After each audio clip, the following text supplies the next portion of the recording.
Production support for Hot and Cold is brought to you by American Solar Technics, manufacturers of components for wood burning and solar heating systems. Hey, I'm Tom Gocze. This week on Hot and Cold, we're down in the basement of the project house because we're getting ready. There's a lot of storage issues in this house. Being such a tiny house, we have to take advantage of every place we've got, and there's a way to make the basement fairly inhabitable.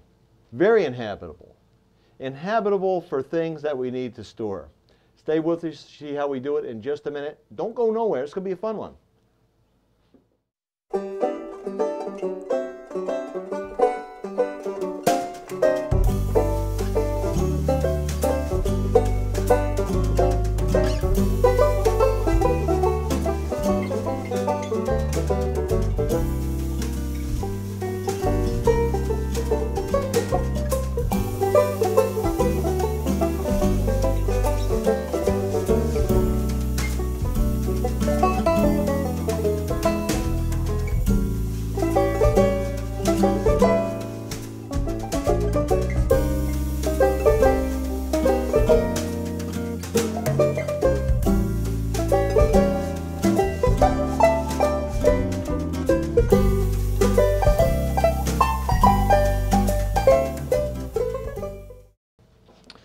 So like I say, we're down in the project house basement and we got to organize things, try to get storage. And we put some shelves in and stuff, but we've got to get better use of the space than that. And the issue in the basement is moisture. We want to store stuff down here, but we don't want to have a moisture issue. Well, we've done a couple of things to solve some of the moisture problems already. We got the spray foam on the walls. There's no moisture going to come through the walls, but we have a concrete floor. And the floor, believe it or not, is fairly dry, but not dry enough that I'm happy just putting stuff on the floor. So we're going to use a product this week that I really love. And when I first heard about it, I thought, well, you know, I'm not sure this is everything they say it's going to be. Well, it turns out it is. This is a product called DRIcore. These are 2-foot squares of OSB, and on the back side is the secret ingredient, a plastic grid that has little dimples. If I hold it sideways, can you see the little dimples? Stick up what, 3/8 of an inch, 1/4 inch, 3/8 of an inch? Holds that up off the floor, and there's an airspace underneath here. So if there is any moisture that forms underneath here, it can find its way out and dry. But more importantly, it segregates that dampness that may be on the floor by way of this plastic sheet, which is solid, from the wood. And it's a tongue and groove product. We've got a groove here, we've got a tongue here, and it interlocks together. So we just, if you can believe this, we just put the tongue and the groove together. I don't know if I could do this when it's laying on the floor, but we lock them together. Hey, that's pretty good, huh? And we're going to lay them on the floor and we're going to do it. But we just tap them together and we're done. And this creates, as you can see, I couldn't wait for you. Sometimes you people are slow getting here on Sunday morning. So I actually got started without you, and I've laid some of this down and have huddled some of the stuff in the middle of the floor. It's not going to stay like this, but I'm just moving stuff around because we're already cluttered with stuff down here. And we're working the center, and then we're working out from the edge. And we're going to cover most of the basement. There are areas we will not cover. We have a furnace over here. We don't want to, or a boiler. We don't want to be near that. I've got the plumbing clean out over on the other side here. We'll leave that clear because we might spill some water there sometime in doing some kind of service. So rather than have it spill onto the wood, we'll leave that alone. Likewise, way over here, where all the scrap wood is right now, I've got 2 floor drains. We're not going to cover that. But we are going to cover this major area of the basement where we can put in storage and have it be high and dry. And we're also going to help to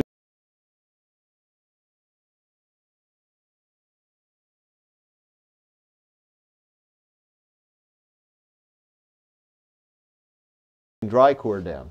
So what we've been doing is just, I'll show you the tool here. The DRIcore tool, a hammer.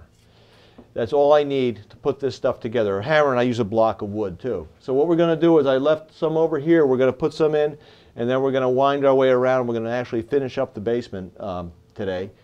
and then we'll be well on our way to being organized. Let's go over to there. Okay, well, I've just taken it upon myself to use this little broom and dustpan to make sure we don't have any cellulosic materials like that underneath, because that's stuff that might mold or mildew. We want to make sure that it's clean underneath here. And you ready for this? We take the product and we line up the tongue in the groove, and it will pretty much go together by itself, but I'm going to tap it a little bit. I've got this block of OSB, and I just tap it in. I've got to sneak underneath the shelf here because I'm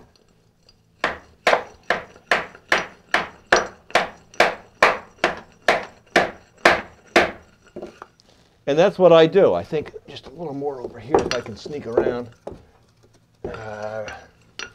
Excuse me, I have to turn my back to the camera.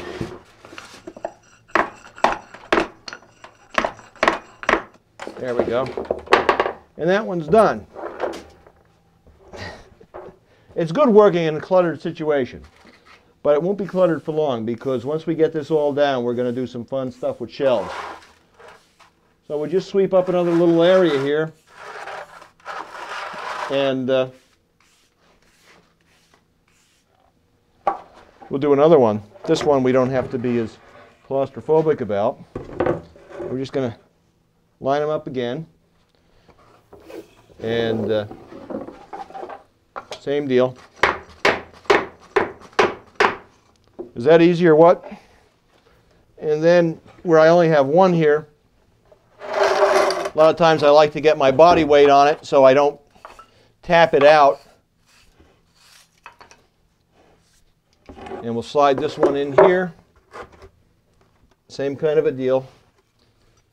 And tap it together that way. And tap it down this way. One more little. And we just keep going along like this. So this is not hard stuff. This is not, there's no real major construction skills. Now, the next piece we'll have to cut, the next pieces, if you will, because we've got this irregular edge of foam here, but that's okay. We've got, I can either trim the foam and make it square, or just bring it up, cut it to the furthest out part. And we'll do that, and we'll fill in that as we get to this area.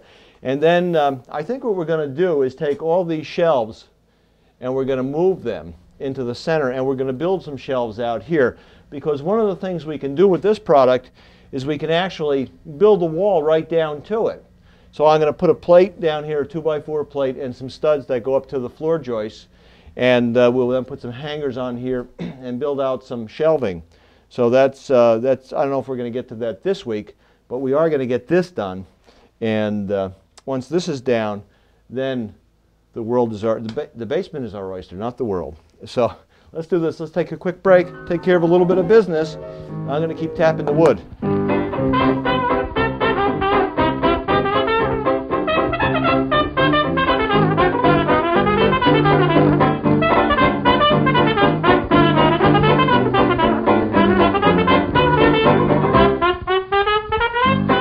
Hey, we're back. And you know what? I'm in the same place where I was when we took the break, but it's a little bit later in time, and a few things have changed. One is we filled in over here against the wall. We've trimmed the pieces rough, so we're close to the edge of where the foam is, down over the floor. I don't want to cut the foam back too far.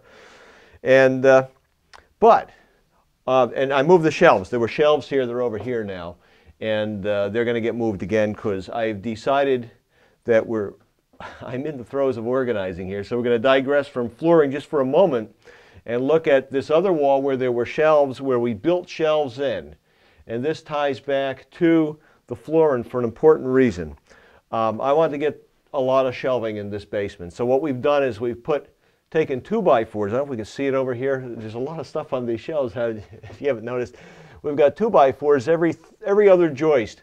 So 32 inches apart, we've got 2x4s screwed here into the floor joist. And then we have a plate sitting on the floor, which I'll show you in a minute. There's stuff in the, well, I can move the stuff, couldn't I? Let's move the stuff. By Gordon, because here, see there's a plate. This is great. Oh, this is good video, huh? See, there's a wooden plate here, 2x4 plate, that is screwed right into the DRIcore.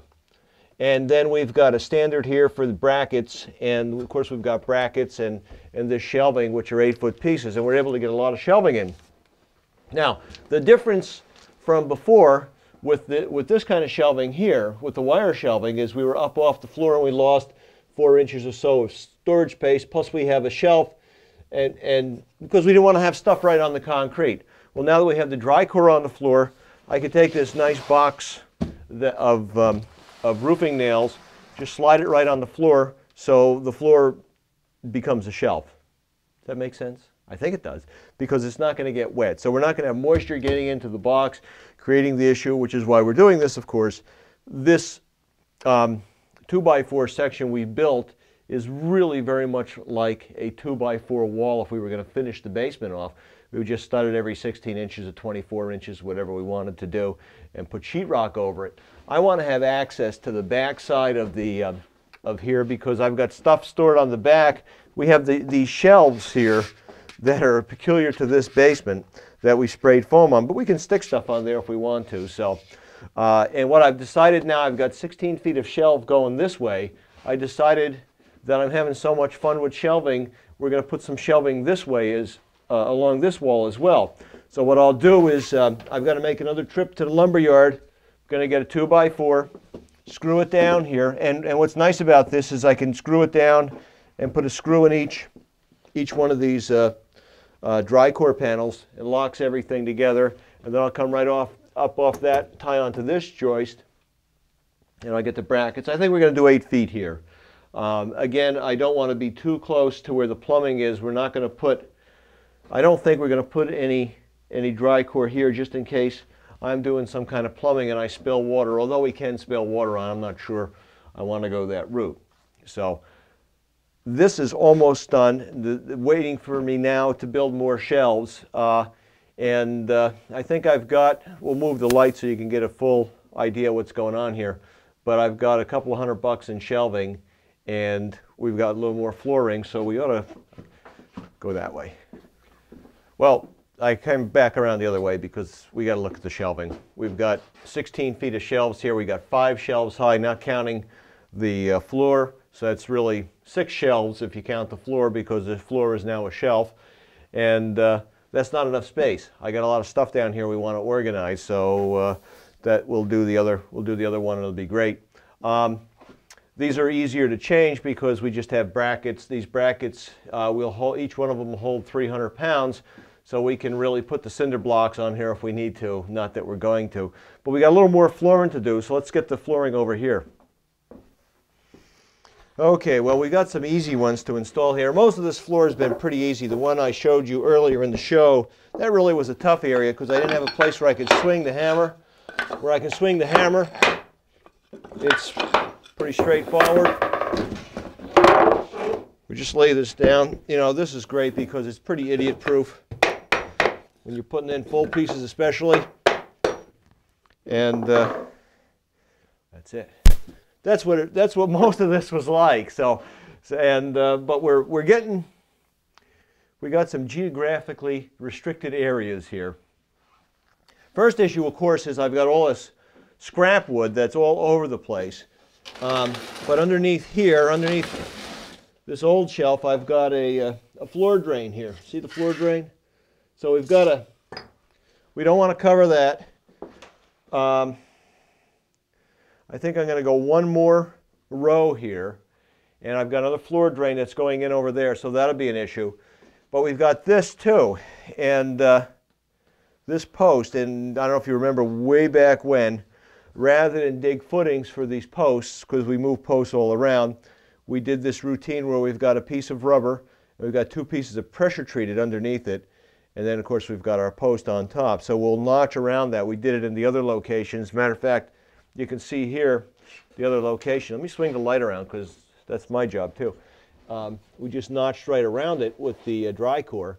And it gives us the a bit of a footer there for making sure things are this is well supported but we still have all the effect we want with the DRIcore. All I've been doing down here is moving stuff around. It's a lot easier if this was a virgin basement with no stuff here, but that isn't the case yet. And you know what? We're not going to finish this project today, and it's not because this stuff is hard to work with.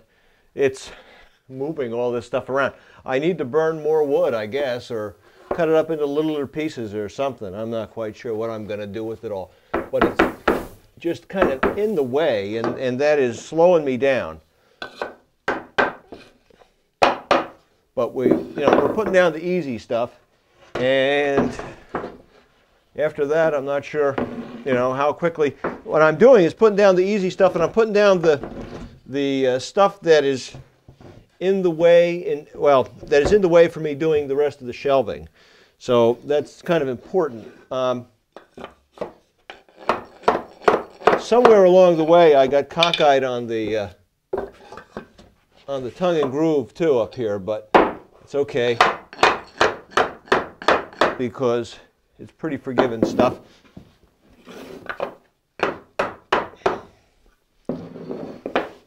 And we just tap that. One more. This is such fast stuff to work with. You got to love the fact that you don't have to do a lot of cutting or even screwing or gluing. You just tap it into place. I don't have to tell you, do I, that you don't take the hammer and just smash wham on the ends of these, because you're going to mess up the tongue or the groove and they're not going to go together right. You always use a block of wood. And it's always good to make sure that the tongue and the groove are lining up right, otherwise you get into mischief. Now, if I really wanted to be funky about it, and I didn't own power tools, and I wasn't going to put shelving, and I don't think I'm putting more shelving here, although you never know. I wouldn't even have to necessarily cut a piece in here. Or if I was doing it differently, I could slide this up right up against the wall and not cut a piece, and then just pick up the difference here. They don't necessarily have to go right together with all the joints coming to four-way intersections. Does that make sense? Okay. So the other thing I wanted to just, while we're here and we're thinking about it and talking about it, this is $4.99 for a panel, which is about $1.25 a square foot, which is not a lot of money when you stop and think about what you're getting for the investment. Here's a cut piece here. The fact that you don't have to go and lay down sleepers on the floor, and you don't have to worry about moisture affecting the sleepers, which means you put pressure treated down. You don't have to put down the plastic vapor barrier, because this pretty much acts as one, although it's not complete, it's pretty close. And we have that drainage plane to boot, where we've got the spaces where if there was any moisture, it can kind of work its way down through to a floor drain. That's a real positive. So it really, and the facility of being 2 foot square, obviously this has been cut, but if it were 2 foot square, you can put them in the trunk of a car or the back seat of a car and do a little bit at a time. And I've been bringing them in a car anywhere from, I think, 20 to 40 at a time to do this project, and it really works out very well. So that's not horribly expensive to make this usable space. If I had kids down here with a GameCube or a Nintendo or something like that, you could tell I really do that. I could put this on the floor, put carpeting on it, and they would be comfortable, and we don't have to worry about them being moldy. Plus, if you sit on this has been a wonderful thing for me. You know, if I just want to contemplate my role in the universe down here and think about what I'm going to do with all this wood, I can sit on this floor. Even though this is the same temperature as this right now, this is not uncomfortable to sit on because it doesn't have the thermal mass that the concrete has. So that's a real big plus. Makes this much more usable for anybody, kids, adults, whoever happens to be down here, being on this material. And of course, we could put the laminate on it, we could put vinyl on it, we could even tile over it if we wanted to. There's limitations that are in the instructions that I'm not going to go into here. The other thing, though, while we're talking about basement projects, is the shelving. And just to give you an idea of what the shelving costs. Let me move this back. I've been doing this all week, is just moving stuff back and forth, trying to keep it out of the way. The shelving, this kind of shelving here is, I think, around $40 or $50 for a shelf. It's 3 foot wide, it's 18 inches deep, and it's got 5 shelves on it. This shelving is, the individual shelf is about 1 foot wide. It's 11 1/4 inches, I think. It's 8 foot long. It's got a melamine surface, so it's washable. It's a little bit slightly moisture resistant. It's $7.50 or so per sheet, $7.50, $7.85, something like that. So I've got 5 of these. So let's call it $8, or round off to $8. We got $40 in 5 shelves. Plus we have the floor we can use, so that makes it 6 shelves. We've got these brackets, which are about $3 a pop. They're less than $3. And then we've got the standards here that the brackets go into. Those are, boy, I'm going by memory now. They're $6 a pop.